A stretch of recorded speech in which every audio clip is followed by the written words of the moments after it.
Welcome back to BLATANCY. My name is Kumiv. I'm doing an episode by myself today, but don't be alarmed, alright? Relax. We've got some really interesting things to talk about.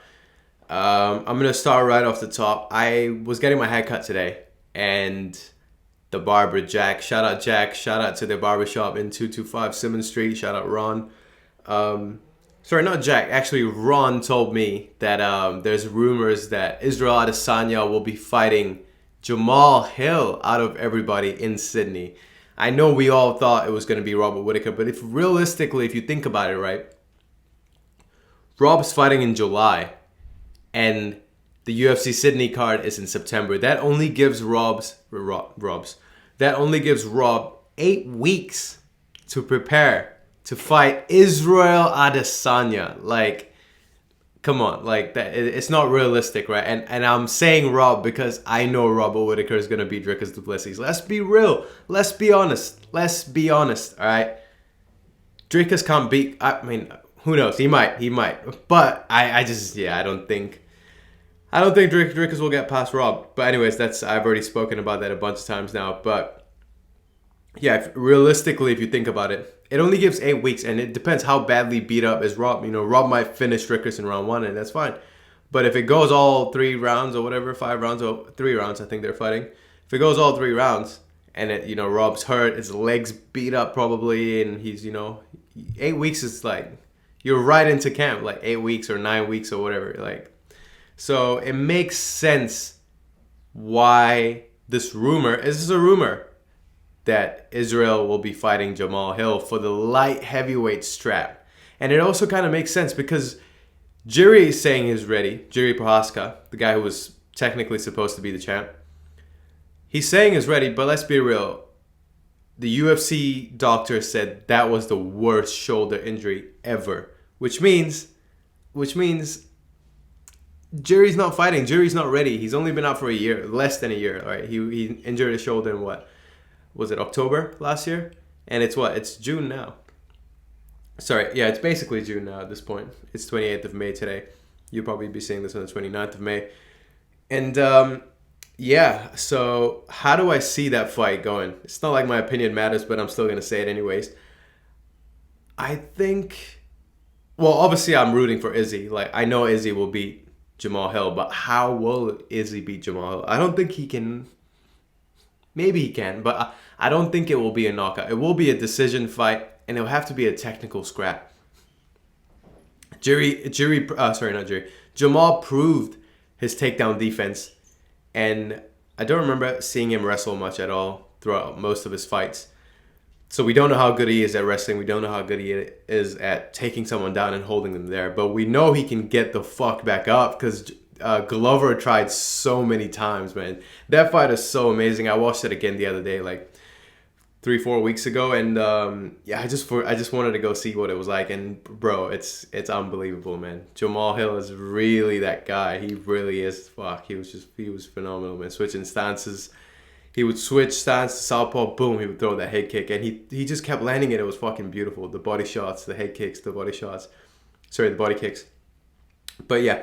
Breaking down the Israel Adesanya versus Jamahal Hill fight, I think it will be Izzy will play the range game. It will be very similar to the Jan fight, but I think Izzy will have way more success this time around compared to how much success he was having against Jan. It was a close fight, but Jan kind of did his thing as well on the feet and then took him down and held him down and definitively won the fight. Sorry. Yeah, fuck. It's it'll be a mean fight. The build up will be funny too, I feel, but even though I think they're boys, like they're friends. When Izzy knocked out Alex Pereira, they were partying together. But yeah, it's a very, very, very interesting fight. Yeah, I think Izzy will beat him by decision if that fight happens. But realistically, it's probably not gonna happen. It might actually just be Raam or Dricus. And yeah, I mean the Robert Whittaker fight, the third fight, will be pretty boring to watch. It won't be that exciting, let's be real. Like, the build-up will be slow. Like, Rob will just be saying, oh, I can bait him. And Izzy will be like, I proved it twice, and shit like that. It's not going to be the most exciting fight to watch. It'll do a big gate. it'll still do a big gate because the UFC's coming to Sydney back again, and it's the UFC, and I'm sure they'll have a stacked undercard of local talent. So in terms of audience that will show up to watch the fight, it'll be huge. But in terms of pay-per-view buys, who knows how much they could sell, right? It's not going to be a lot. But if it's Dricus though, if it's Driscus or whatever his name is, it'll be a big fight. Mainly because of the beef that they have.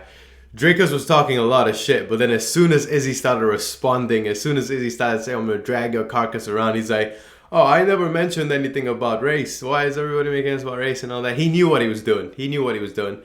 But I got to give Dricus credit, though. He did an interview with Submission Radio, and I watched it, and in that interview, he seemed like a very good person. Like, he seemed like a stand-up guy.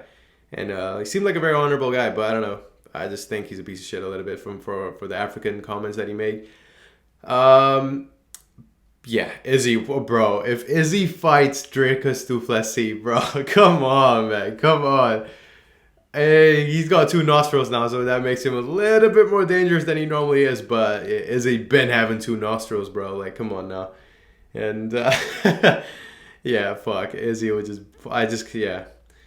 And Izzy will be mad too, so you know when he's mad, he's gonna it's just gonna be a brutal fight for Driscus, man. Yeah, he's not winning that fight for sure. He probably can beat Rob, but there's no way. There's absolutely zero chance Driscus beats Izzy.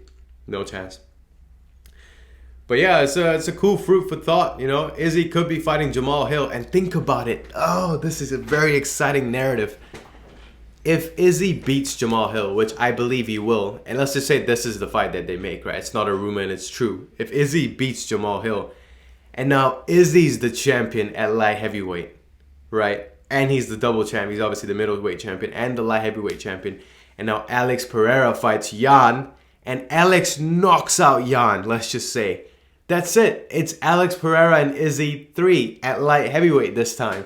And what's crazy is the storyline will be there because Jan beat Izzy and Pereira beat Jan. So the build-up will still be there, saying like Pereira can say that I beat you and I beat the guy that beat you, which means I can beat you again. Let's run it back. 3rd fight, light heavyweight. Oh man, it'll be crazy. And fuck, Izzy versus Pereira at light heavyweight. That's a scary fight for Izzy, bro. Shit. That's a motherfucker of a fight to think about. Because Pereira hits so hard at middleweight. He's probably the hottest hitter in middleweight. And then you put him at light heavyweight. Crazy. It's crazy. What the fuck? That's mad. I just hope Pereira's recovered well and he can actually beat Jan. Yeah, because that fight with Jan is such an interesting fight because Jan's older, but Pereira's pretty old as well. And Jan, he got knocked out against, what's that guy's name? I forget that. Corey Anderson knocked out Jan. And since then, Jan has never been knocked out. He lost. It was a draw his last fight against Ankalaev. And a lot of people are sleeping on Jan, man. Jan can actually beat Pereira. And especially because Pereira just got knocked out 3 months ago or whatever, 2 months ago, whenever that fight was. And it's basically 4 months. By the time when Jan and Pereira are fighting, it's 4 months since Pereira got knocked out. 4 months is not long enough, man. And that's including the training camp he had for Jan, and including all the sparring, and including all the extra hits he's been accumulating in sparring. Hey, I don't know. First of all, shout out to Pereira, man. It's stylistically a difficult fight. 4 months after getting KO. He's fighting at Utah, Salt Lake City, which is apparently high elevation, which is you saw the last time when Kamaru Usman fought there, like everyone on the card was gassing out because the elevation, it's so high up, like there's so little oxygen and your body's not accustomed to that altitude, so it's just gonna mess you up. And if Pereira goes in there and dominates it, he's a bad motherfucker. They should give him the BMF belt, man. He's that fucking guy, man, honestly. I like Pereira. You know, the only time I disliked him was when he was fighting Izzy. But outside of that, I was quite a big fan of Alex Pereira. He's scary. He's exciting. He has that Charles Oliveira sort of factor. But Charles Oliveira was exciting because he would get hit, he would get dropped, and he would still come back and finish the fight. With Pereira, he would just finish the fight. and not get hit that much, you know. So apart from the Izzy fight, but yeah, you know, so that's what made him exciting. Fuck, I've been rambling on for so long. I forget what I was even talking about. But I have other topics to talk about. Hold up, let me pull it up. Also, fight announced: Tom Aspinall is fighting Marcin Tybura in London in July 23rd or 22nd of July. Very interesting fight. Very interesting fight. People sleep on Marcin Tybura. People sleep on him. People sleep on him. He's a dangerous guy, man. He's a really dangerous guy, and it's always because he comes across as like this fat, you know, like he just comes across as just another heavyweight fighter, but he's a dangerous guy, you know. And even though Tom Aspinall clearly would beat the shit out of him and really dominate him and beat him, hopefully Tom can come back the way he was before the Curtis Blades fight, because his knee got brutal. His knee got fucked up. Like, you heard him screaming in pain. Like when Bisping was interviewing Curtis Blades after they fought, you can hear in the background, he's screaming in pain. Like, to see a grown fucking beast of a man screaming in pain like that, you know his knee's fucked. His knee was really fucked up. Apparently he's back. I've seen interviews of him, and apparently he's good. He's training, he's hard and all that. So if Tom comes back the same, and what if he comes back better? What if Tom Aspinall comes back just fucking demon mode and he smokes Marcin in 30 seconds? Yeah, I mean, that doesn't seem out of the realm of possibility, right? Whatever, I don't even know what I just said, but it seems very likely that Tom will dominate him. You know, hopefully Marcin doesn't fucking, you know, whack that knee and takes Tom out, because I think Tom Aspinall is really that top guy. Tom, if he fights Sergei Pavlovich, will be an interesting fight. Speaking of Sergei Pavlovich, there are rumors. It's another today. We're rumor talk today. We're only talking about rumors today. Okay, this is what we do here at BLATANCY. We don't talk about the real shit. We just talk about hypotheticals and fantasies. Okay, this is what we do. Come on, this is what we do.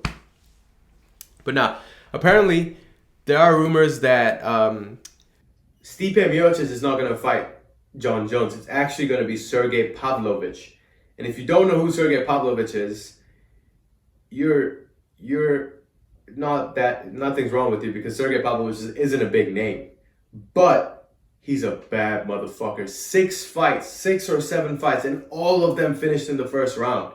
He won every single one.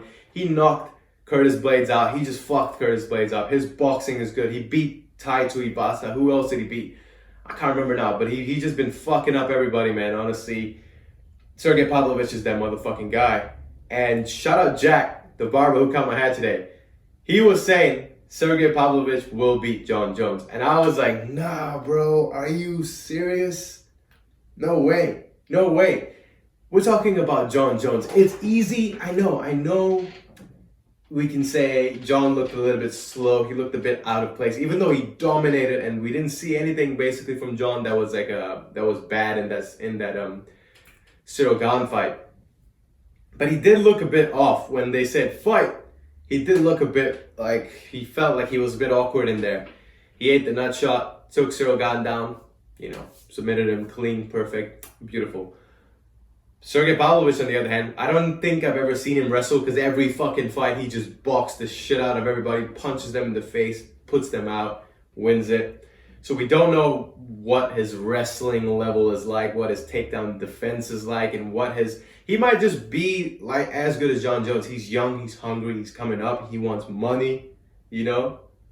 Jon Jones is the money fight, because, bro, Jon Jones versus Sergei Pavlovich. I'm picking Jon Jones because it makes the most sense that Jon will beat him.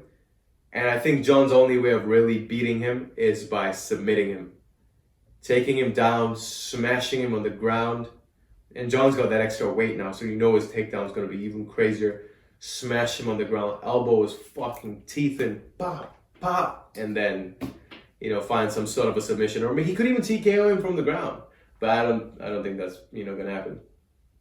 But yeah. You know, Jon's not the best person outside of the cage, apparently. Well, not pretty apparently. Not the best person. You know, there's obviously people have their demons that they deal with. But in the cage, he's the demon that you got to deal with, you know? So, hey, Jon's that guy. So you can't... until Jon Jones doesn't lose, you can't bet against him. You know, the only time, and also Jack, shout out Jack, he was saying he's going to put 5,000 New Zealand dollars on Sergei Pavlovich if Jon Jones fights Sergei Pavlovich. It's a big bet. It's a risky bet. Obviously, Jon will be the favorite. Sergei will be the underdog. But hey, still, I don't think Sergei is going to beat him, man. Everyone that Jon fought was supposed to beat him. Everyone that Jon fought was supposed to beat him. Cyril Gane was supposed to beat Jon Jones. He didn't beat him. He's the young, fresh guy. He's like 29, 30 years old. Young guy. He's supposed to beat Jon Jones. Didn't last a round. Didn't last fucking 3 minutes with Jon Jones, you know? So, can't fuck with Jon Jones, man. Also, okay, now let's talk about some local fights in New Zealand, baby. In Auckland specifically. King in the Ring. King in the Ring. June 10th. Buy your tickets now. I already bought my ticket. I'm going. I want to see you there too. So come through. We've got some incredible fights. 8-man tournament, right? Cam Rowson's defending his belt. Not exactly defending, but he was the champ before. And he's coming back to win the tournament again.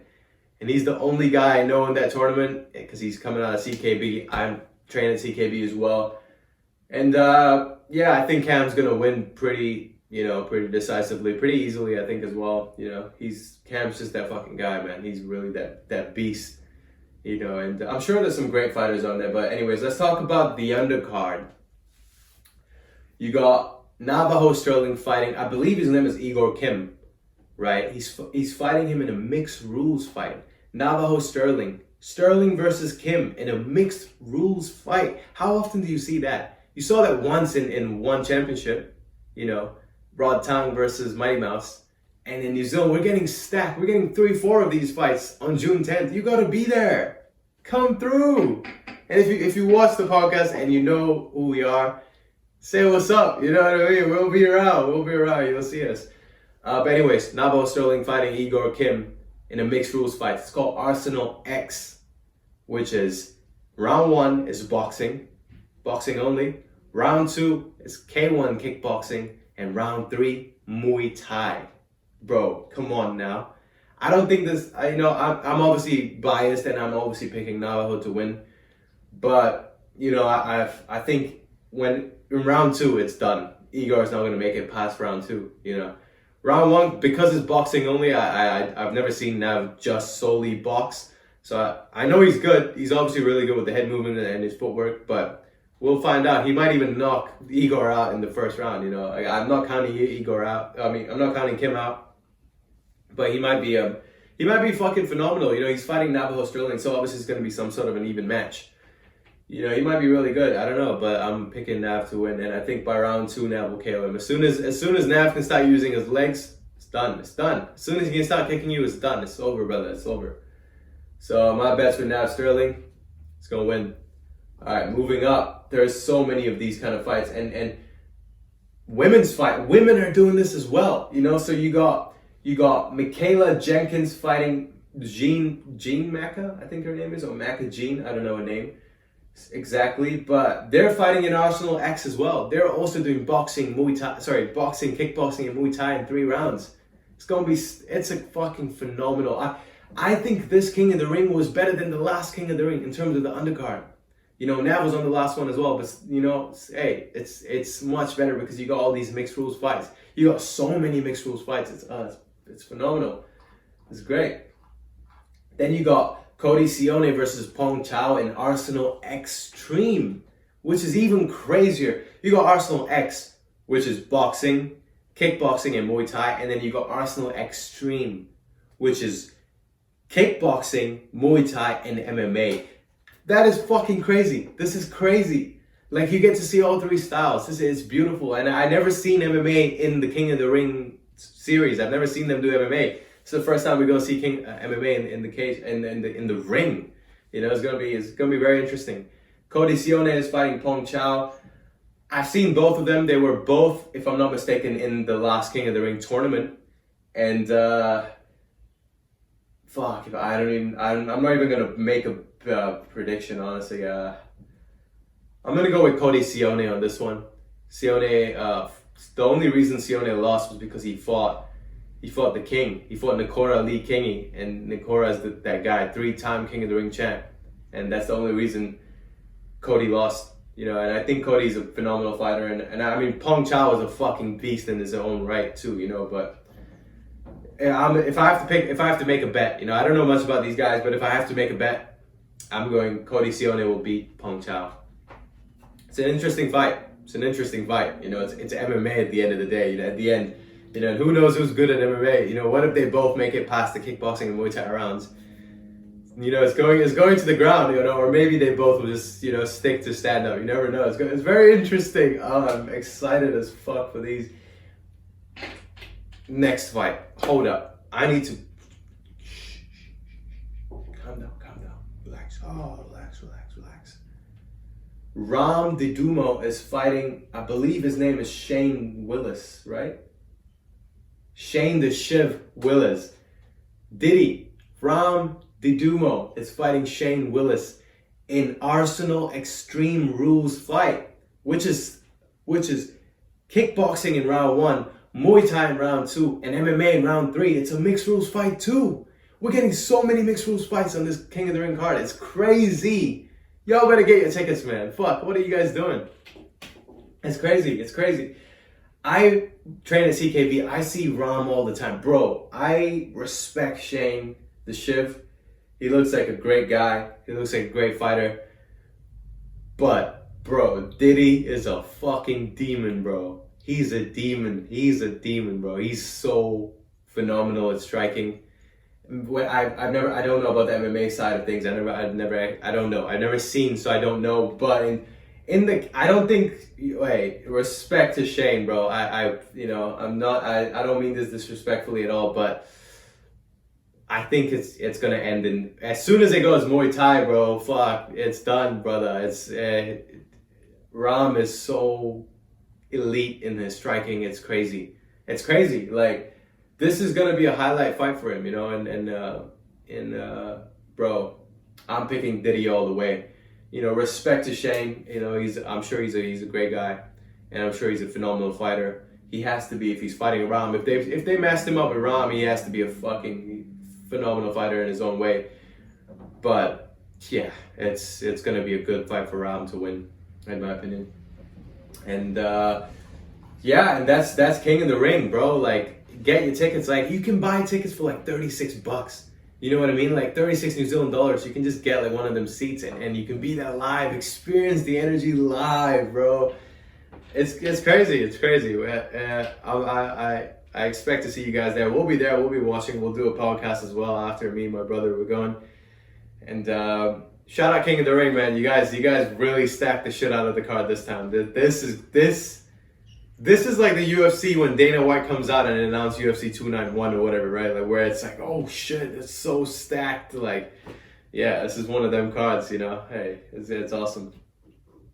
And I've been talking for quite some time now by myself, but thank you for watching, by the way. And I'll end on this. I saw this and I thought this was very, very interesting. Adam Sandler and Dana White are working together to do some sort of a UFC comedy kind of movie. So, and I thought that was it's cool. It's cool to see. You know, the last one we watched where the UFC did a comedy movie was Here Comes the Boom with Kevin Smith, I think his name is, or whatever that actor's name is, and it was a fucking funny movie too. You know, and now you got the comedic genius of Adam Sandler making a comedy movie that surrounds the UFC. It's great. You know, I'm looking forward to it. Hopefully, it's one of them Netflix deals. You know, because the UFC's been working with Netflix quite a bit now. You know, with the Conor McGregor documentary and everything, and Adam Sandler is signed to Netflix and has some sort of a movie deal with Netflix because his last 3-4 movies has been out on Netflix. His last 5 movies, I think, were all on Netflix, and yeah, Uncut Gems that Adam Sandler did was such a fucking phenomenal movie. It's so, what a way to tell a story. It's so good, but and you know it's gonna be great. A UFC movie that Adam Sandler, he's either in it or he's making it. It's either way, it's gonna be great, you know. And looking forward to it. That's the podcast. I think I don't have much to talk about today, even though I've been rambling for the past fucking 30 minutes now. But I appreciate if you actually watched the whole thing. You know, I actually appreciate it. Like, honestly, it's been great. I plan to do this podcast for a long time. I plan to grow it into a big sort of big deal in New Zealand, specifically Australasia. Like I want Blatancy to be a big deal in Australasia, you know. But anyways, my name's Kumiv. Thank you for watching. This is Blatancy. We out.